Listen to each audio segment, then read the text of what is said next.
कल्पना कीजिए, अरबों साल पहले की एक ऐसी दुनिया जो आग के समंदर में डूबी हुई थी। चारों ओर गर्म लावा और ज्वालामुखियों के विस्फोट हो रहे थे। लेकिन फिर कुछ ऐसा हुआ जिसने इस उग्र दुनिया को बदल दिया।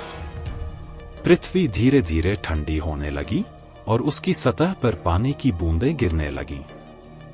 क्या आप जानना चाहते हैं कि कैसे इस भयंकर लावा की दुनिया से महासागरों का जन्म हुआ और फिर कैसे जीवन ने अपनी पहली सांस ली? तैयार हो जाइए, क्योंकि यह है पृथ्वी के महासागरों और जीवन के जन्म की रहस्यमय और अद्भुत कहानी।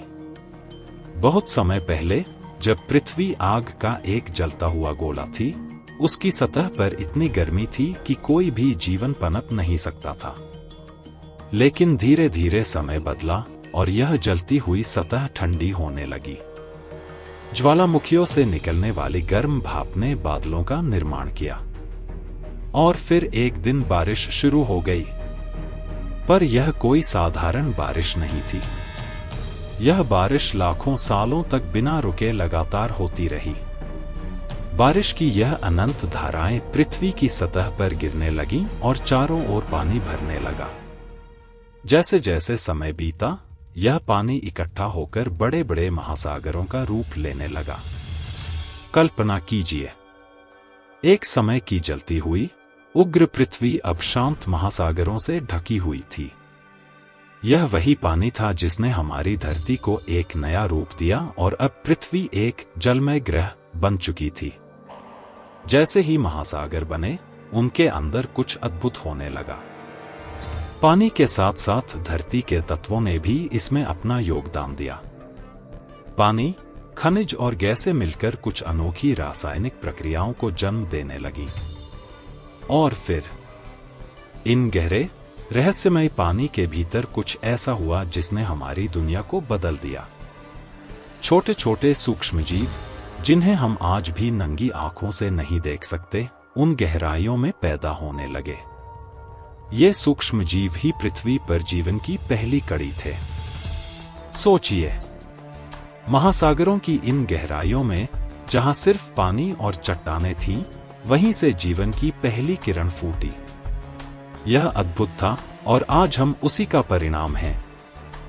इन सूक्ष्म जीवों का जन्म एक रहस्य से कम नहीं था। वे इतने छोटे थे कि शायद ही कोई उन्हें देख सकता था, लेकिन वे लगातार बढ़ रहे थे। उनके शरीर की संरचना इतनी साधारण थी कि उन्हें विकसित होने में लाखों साल लग गए। महासागरों के पानी में ये सूक्ष्म जीव तैरते थे, एक दूसरे के साथ मिलते और फिर बंटते जाते। यह प्रकृति का एक अद्भुत खेल था।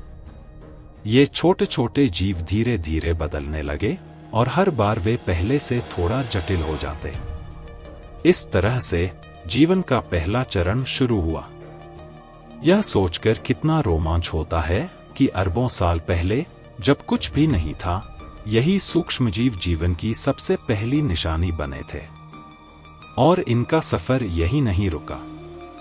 लाखों सालों तक ये सूक्ष्मजीव महासागरों की गहराइयों में ही रहे, लेकिन धीरे धीरे समय के साथ कुछ और बड़ा होने वाला था।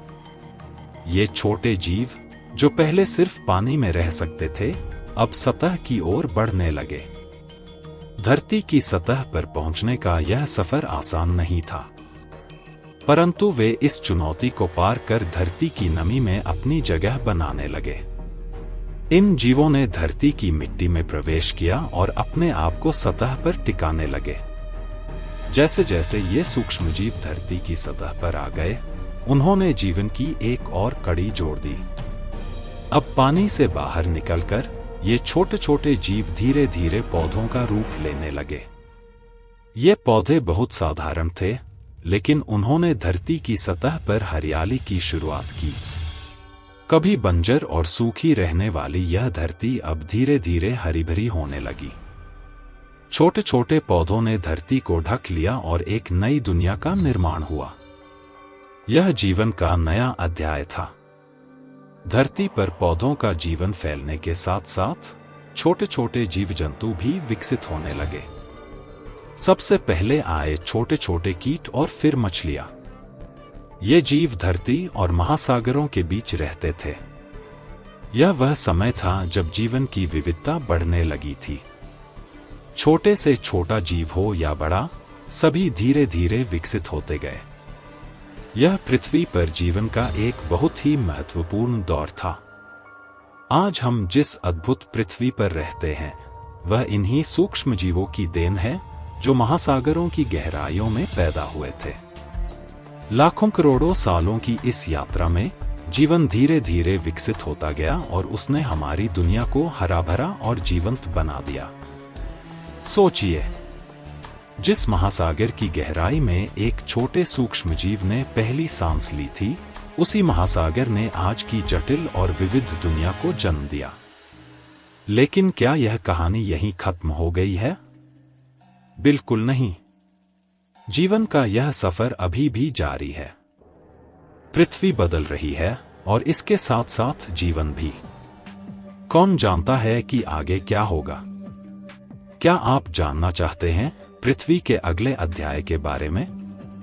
तो जुड़े रहिए, क्योंकि इस अद्भुत यात्रा का अंत अभी बाकी है।